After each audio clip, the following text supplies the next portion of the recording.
오늘 함께 은혜 나누실 말씀 사사기 12장 1절에서 6절 말씀 보겠습니다. 사사기 12장 1절에서 6절 제가 봉독하겠습니다. 에브라임 사람들이 모여 북쪽으로 가서 입다에게 이르되 내가 암몬 자손과 싸우러 건너갈 때에 어찌하여 우리를 불러 너와 함께 가게 하지 아니하였느냐? 우리가 반드시 너와 내 집을 불사르리라 하니 입다가 그들에게 이르되 나와 내 백성이 암몬 자손과 크게 싸울 때에 내가 너희를 부르되 너희가 나를 그들의 손에서 구원하지 아니한 고로 나는 너희가 도와주지 아니하는 것을 보고 내 목숨을 돌보지 아니하고 건너가서 암몬 자손을 쳤더니 여호와께서 그들을 내 손에 넘겨주셨거늘 너희가 어찌하여 오늘 내게 올라와서 나와 더불어 싸우고자 하느냐 하니라. 입다가 길르앗 사람들을 다 모으고 에브라임과 싸웠으며 길르앗 사람들이 에브라임을 쳐서 무찔렀으니 이는 에브라임의 말이 너희 길르앗 사람은 본래 에브라임에서 도망한 자로서 에브라임과 므낫세 중에 있다 하였음이라. 길르앗 사람이 에브라임 사람보다 앞서 요단강 나루턱을 장악하고 에브라임 사람의 도망하는 자가 말하기를 청하건대 나를 건너가게 하라 하면 길르앗 사람이 그에게 묻기를 내가 에브라임 사람이나 하여 그가 만일 아니라 하면 그에게 이르기를 십볼렛이라 발음하라 하여 에브라임 사람이 그렇게 바로 말하지 못하고 십볼렛이라 발음하면 길르앗 사람이 곧 그를 잡아서 요단강 나루턱에서 죽였더라. 그때에 에브라임 사람의 죽은 자가 42,000명이었더라. 아멘. 오늘부터 그동안 잠시 쉬었던 사사기에 나오는 인물에 대해서 알아보고 배우는 시간을 다시 시작하려고 합니다. 지난 시간까지 우리가 다룬 인물이 길르앗 사람 입다였습니다. 입다는 기생의 소생으로 이스라엘이 암몬에 의해서 위협을 당할 때 암몬과 싸워서 이김으로써 나라를 구한 사람입니다. 입다에 대해서는 우리가 또 잘 아는 것이 딸을 하나님께 제물로 바친 사람으로서 알고 있습니다. 오늘은 그 다음 사사인 삼손으로 넘어가기 전에 에브라임 지파 사람들에 대해서 좀 짚어보는 시간을 갖고자 합니다. 에브라임 지파는 요셉의 두 아들에 의해서 시작되는 지파입니다. 요셉에게는 두 아들이 있었습니다. 형이 므낫세이고 동생이 에브라임입니다. 창세기 48장의 기록에 보면 훗날 야곱이 손자들을 이 에브라임과 므낫세와 에브라임을 축복할 때 요셉이 데리고 와요. 그래서 오른손 앞에는 므낫세를 앉히고 왼손 앞에는 에브라임을 앉힙니다. 그래서 오른손을 장자의 손에, 장자의 머리에, 왼손을 차자의 머리에 이렇게 축복하기를 바라서 합니다. 그런데 야곱이 뜬금없이 이렇게 축복을 하는 겁니다. 이렇게 손을 얹은 거예요. 요셉이 놀래가지고서 아버지 아니 잘못 손 바꾸라고. 그러자 48장 19절에 야곱이 이렇게 얘기합니다. 그의 아버지가 허락하지 아니하며 이르되 나도 안다 내 아들아 나도 안다. 그도 한 족속이 되며 그도 크게 되려니와 그의 아우가 그보다 큰 자가 되고 그의 자손이 여러 민족을 이루리라. 즉 에브라임이 더 큰 자가 될 것이다 라고 야곱이 말을 합니다. 이것이 예언이 된 건지 아니면 축복이 된 건지 세월이 지나면서 에브라임과 므낫세 지파 늘 하는 것이 에브라임과 므낫세 이렇게 얘기를 해요. 므낫세 에브라임이라고 얘기를 안 하고 에브라임과 므낫세. 이 에브라임과 므낫세 지파는 레위 지파를 대신해서 레위가 빠지고 요셉이라는 이름이 사라지고 에브라임과 므낫세로 두 지파가 12지파 안에 들어가게 됩니다. 그리고 광야를 지나고 가나안 땅에 정착하면서 므낫세 지파는 둘로 나뉩니다. 요단 동쪽 그리고 서쪽해서 므낫세 반지파 그리고 또 므낫세 지파가 이렇게 나뉘어져요. 반면에 에브라임 지파는 이 이스라엘의 중앙, 어떻게 보면 위치상으로는 중앙이지만 이 행정상으로는 북쪽에 위치하는 북쪽 10지파를 대표하는 것이 에브라임 지파가 됩니다. 남쪽으로는 유다 지파가 대표를 하고요. 그래봐야 유다 지파는 유다와 베냐민 이 정도인데 위에 10지파를 대표하는 것이 에브라임 지파가 됩니다. 그런데 성경의 기록에 보면 에브라임 지파에 대한 기록이나 평가는 좋은 면보다는 좋지 않은 면이 훨씬 더 많은 것을 볼 수가 있습니다. 시편 78편 9절 말씀에 에브라임 자손은 무기를 갖추며 활을 가졌으나 전쟁의 날에 물러갔도다. 딱 한 줄 에브라임에 대해서 써 있는데, 에브라임 자손은 무기를 갖추며 활을 가졌으나 전쟁의 날에 물러갔다. 한 줄 평이 그래요. 무기를 갖추고 활을 가졌지만, 준비 다 되어 있었지만 전쟁의 날에 물러갔다. 이러한 사람들이다라는 것. 이와 같이 성경의 기록에서 에브라임 자손은 좋지 않은 기질을 보입니다. 오늘 본문에 나오는 사건이 대표적인 예입니다. 저는 오늘 본문에 나오는 사건을 가지고 에브라임의 교만과 무례라는 제목으로 에브라임 사람들이 행한 잘못은 무엇인지 알아보고 우리 스스로를 돌아보는, 저와 여러분들이 이러한 일은 우리가 하지 않는 그러한 성도가, 그리고 사람이 되길 바라는 마음에서 말씀을 준비를 했습니다. 사건의 발단은 이렇습니다. 오늘 본문의 사건은 사사 입다가 암몬과의 전쟁에서 승리를 거둔 후에 일어납니다. 목숨 걸고 싸웠어요. 거기에다가 딸까지 제물로 바쳤어요. 그러한 입다입니다.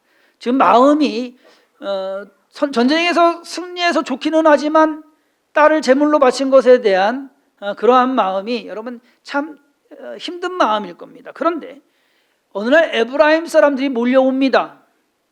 몰려와서는 입다에게 시비를 거는 말을 합니다.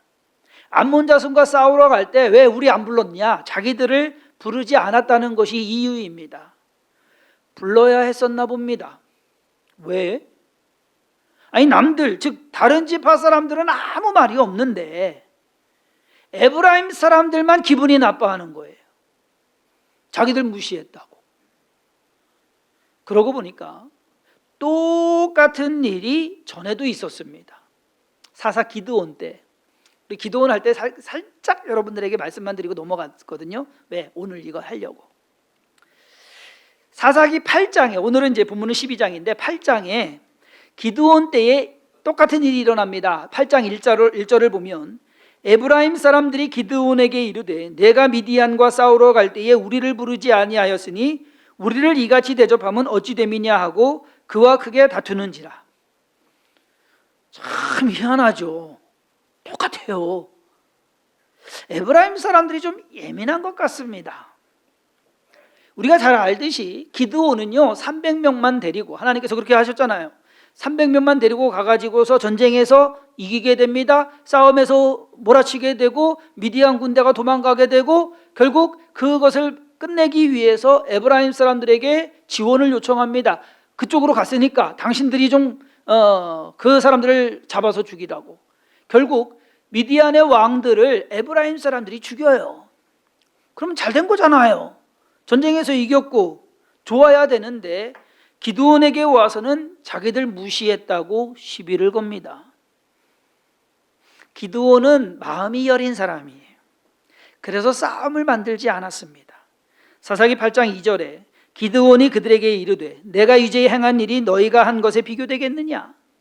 에브라임의 끝물 포도가 아비에셀의 만물 포도보다 낫지 아니하냐? 살살 달랩니다. 아유, 당신들이 훨씬 낫습니다. 달래가지고 화를 누그러뜨리게 해서 보냅니다. 그때는 기드온이 참았죠. 양보하고 져줬습니다. 그래서 별일이 안 일어났습니다.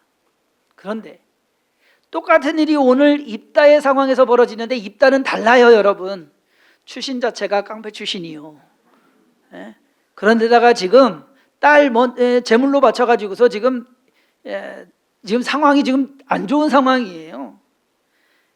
에브라임 사람들의 그러한 행동에 져주거나 좋게 넘어가지 않습니다. 사람 잘못 건드린 겁니다. 참 이상해요. 뭐가? 에브라임 사람들. 왜 괜한 사람? 괜한 사람도 아니죠. 솔직히 나라를 구한 사람입니다. 그러면 칭찬해 줘야지. 와서 고맙다고 인사는 고사하고 지금 강 건너와가지고서 그것도 때로 몰려와가지고서 위협합니다. 이 세상에는 이상한 사람도 이상한 일도 많습니다. 이해할 수 없는 일들에 대해서 다 이해하려고 하면은요, 여러분 우리 머리 터져요. 때로는 그냥 그러려니 하고 살아가는 것도 필요합니다. 왜 에브라임 사람들이 이랬을까? 가장 쉽고 편한 대답은 다른 것 아니에요. 에브라임 사람들 기질이 그렇다라는 것. 왜냐하면 기드온과 입다는요 최소한 100년 차이가 납니다. 그러니까 이 기드온 때 와가지고서 시비를 건 그 에브라임 사람들이 지금 입다 때는요 증손자 정도 되는 거예요. 뭐 사실상 연관이 없는. 그런데 하는 짓이 똑같더란 얘기예요. 나라마다 그리고 민족마다 나름의 독특한 가치관이나 사고방식 또는 문화 차이가 있습니다. 한국 사람 잘 표현해 주는 말이 뭐예요? 빨리빨리. 한국 사람은 뭐 외국 사람들도 알아요. 빨리빨리. 중국 사람들은 옛날에 그랬습니다. 요즘은 그러더니 만만디라고. 남미 사람들은 정열로 표시하죠. 다 뜨거운. 뭐 다른 나라 사람 얘기할 것도 없습니다. 경상도, 전라도, 충청도 출신 따라서 다 표가 나요. 제가 설교를 하면 그래도 나는 저는 표준어를 쓴다고 생각을 하는데 다른 지방에서 오신 분들이 금방 알더라고요. 충청도인 거. 그거 뭐 어떻게 해. 자, 이러한 특징들이 어떻게 적용되느냐에 따라서 꼭 나쁜 거는 아닙니다. 그렇죠? 빨리빨리. 나빠요? 좋을 수도 있어요. 좋게 사용하면 그것이. 꼭 나쁜 거는 아니에요. 좋은 것을 배우고 좋지 않은 것은 버려야 하는데 그게 그렇게 말대로 쉽지가 않은 것 같습니다. 에브라임 사람들은 싸움딱 기질을 타고났던 것 같아요. 그냥 싸우거든요. 어떻게 하냐. 에브라임은 잘났는데 못된 집안입니다. 다른 말로 하면 잘나서 잘못된 사람들이다라는 거예요. 그들을 망하게 한 것은 교만한 마음과 생각입니다. 기드온 때도 그렇고 오늘 본문의 입다 때도 그렇고 에브라임 사람들은 전쟁에서 크게 한 일이 없어요. 그런데 자기들이 영광을 차지해야 된다. 어떤 주석에는 또 이렇게 설명을 하더라고요. 왜 이 사람들이 와서 시비를 붙을까? 전리품을 갖기 위해서. 그것도 뭐 일리는 있습니다. 그들의 그러한 교만한 마음과 생각이 그들 자신을 무례한 사람들로 만들어 버렸지만 그것을 인식하지 못하더란 얘기예요. 지금 무례한 거거든요, 이거는. 그런데 깨닫지를 못해요. 그들의 무례함은 굳이 강을 건너와서 입다에게 시비를 거는 행동을 하게 됩니다. 입다가 에브라임 사람들에게 직접적으로 해를 끼친 것 없습니다. 그들의 마음을 상하게 할 만한 일을 한 것도 없습니다. 잘못한 건 없는데 지금 때로 물려와 가지고서 거기에다가 너와 네 집을 다 불태워 죽이겠다라고 협박까지 합니다. 교만한 마음이 그들을 무례하게 만들었고 그럼에도 자신들이 잘못하고 있다는 것을 깨닫지 못하는 그렇게 만들어버렸다라는 얘기예요. 에브라임 사람들은 잘난 만큼 좀 겸손했어야 했습니다. 만약 그들이 조금이라도 겸손의 덕목이 있었다면 일이 그렇게까지 벌어지지는 않았을 거예요. 그리고 그렇게 결과적으로 그렇게 되지도 않았을 겁니다. 그런데 결국 교만이 그들을 망하게 했습니다. 우리가 잘 알듯이 성경은 교만에 대해서 경고합니다. 잠언 13장 10절에 교만에서는 다툼만 일어날 뿐이라 권면을 듣는 자는 지혜가 있느니라. 오늘 에브라임 사람들에게 하는 말 딱 그 말이에요. 교만에서는 다툼만 일어날 뿐이라. 잠언 16장 18절에는 우리가 잘 아는 말씀입니다. 교만은 패망의 선봉이요 거만한 마음은 넘어짐의 앞잡이니라. 그러니까 잘 알기는 하는데 그것을 진짜 우리의 삶 속에서 적용하고 살아가기가 쉽지가 않은 것 같아요. 에브라임 사람들의 교만은 그들을 무례한 사람으로 만들고 그 무례한 행동은 결국 화를 자초하는 결과를 낳게 했다라는 것. 에스더서에 보면 하만이라는 사람이 나옵니다. 왕 다음으로 지위가 높은 사람이에요. 그런데 그가 기분이 나빠졌어요. 모르드게라는 사람 때문에. 일개 성문직이에요. 성문직인데 그 높은 사람이 성문직이기 때문에 기분이 나빠요. 화가 나요. 왜? 자기에게 절을 하지 않는다고. 자기한테 인사하지 않는다고. 내가 누군데 나한테 인사를 안 하고 저놈 자식은 뻣뻣하게 서가지고서 왜 저러냐 그랬더니만 하나님 외에는 절 안 합니다. 그러니까 그것이 확 시작이 된 거예요. 하만의 교만. 그것이 발단을 내서 저놈 자식 죽여야겠다. 꼴 보기 싫다. 죽여야겠다라고 하니까 저놈만 죽이면 좀 속이 덜 시원할 것 같고 아주 그냥 저놈 민족을 다 죽여버려야겠다. 유대인들을 다 죽일 계획을 세웁니다. 우리가 잘 알듯이 하만의 계획은 어그러져서 결국 하만이 모르드게를 죽이려고 장대를 세웠는데 그 장대에 하만이 죽게 됩니다. 패망한 것입니다. 오늘 본문 말씀에 나오는 에브라임 사람들도 딱 그렇게 됐어요. 자기들이 잘났다고 기세가 등등해서 입다를 찾아갖고 그를 위협하고 협박해서 자기들이 원하는 무언가를 얻으려고 했습니다. 그런데 그들의 예상이 빗나갔습니다. 입다가 그렇게 호락호락한 사람이 아니었습니다. 입다는 길르앗 사람들을 모아서 에브라임 사람들과 싸움을 벌입니다. 잘난 에브라임 사람들이 패합니다. 그래서 결국 도망치는 신세가 됩니다. 요단강을 건너와서 위협을 한 이 에브라임 사람들이 다시 요단강을 건너가야 되는데 길르앗 사람들이 강 나루터를 딱 장악하고서 에브라임 사람들을 아예 못 도망가게 잡아서 죽입니다.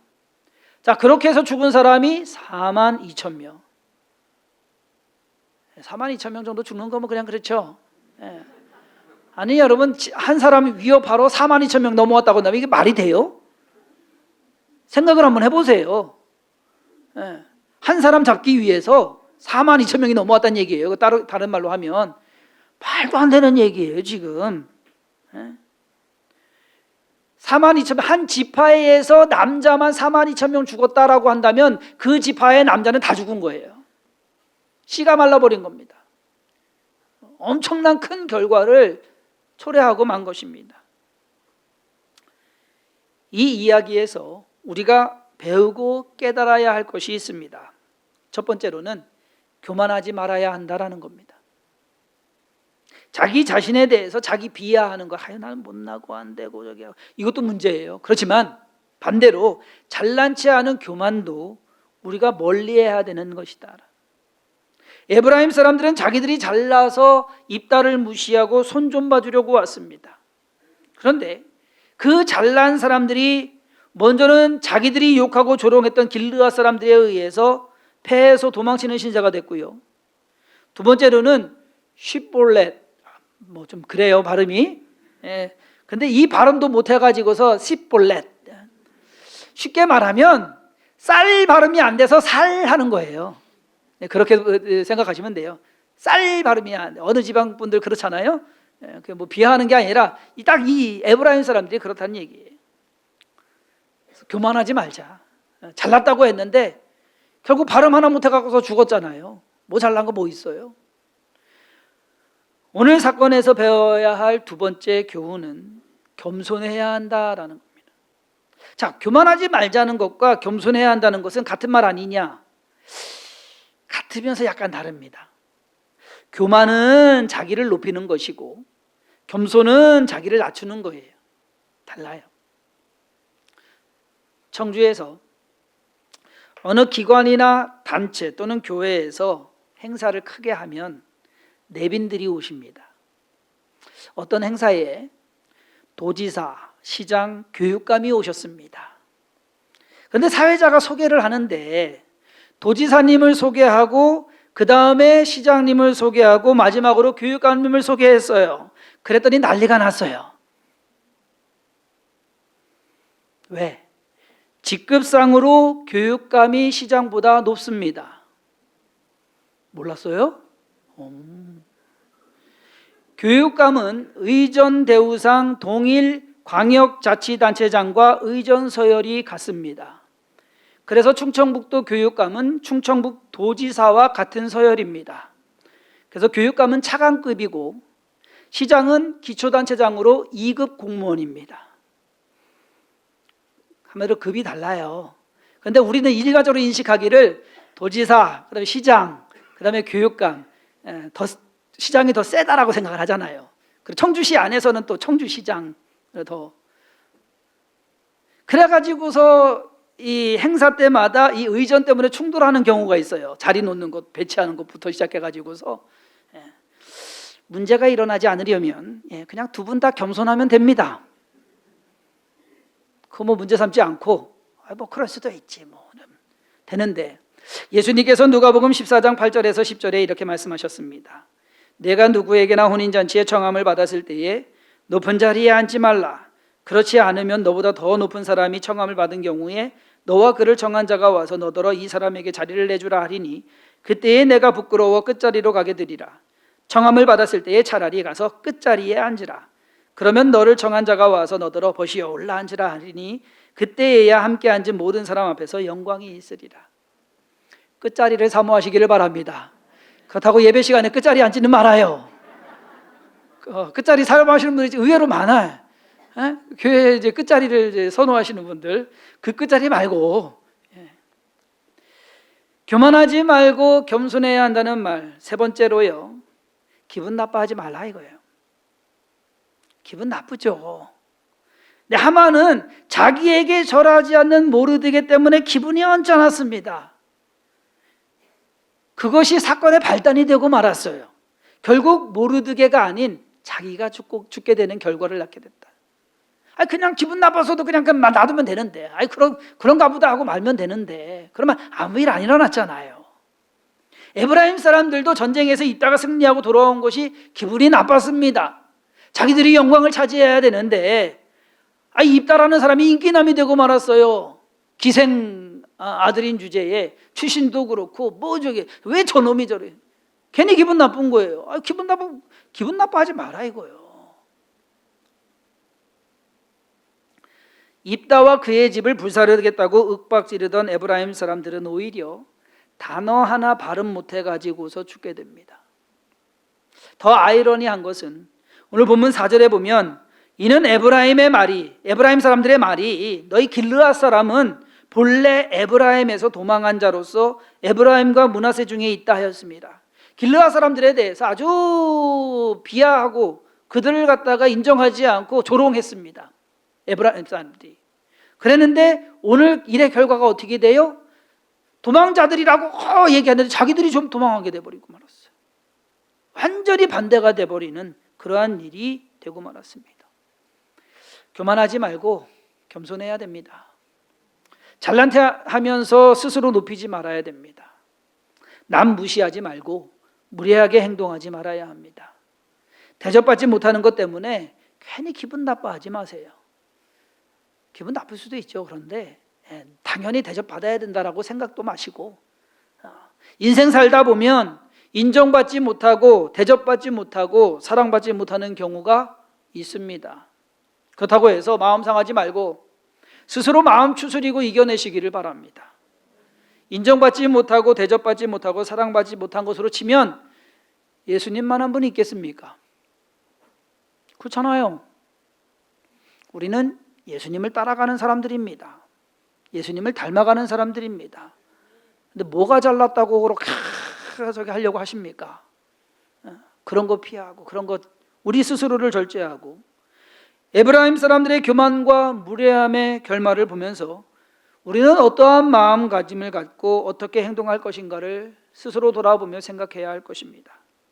베드로 사도는 베드로전서 5장 6절에 그러므로 하나님의 능하신 손 아래에서 겸손하라.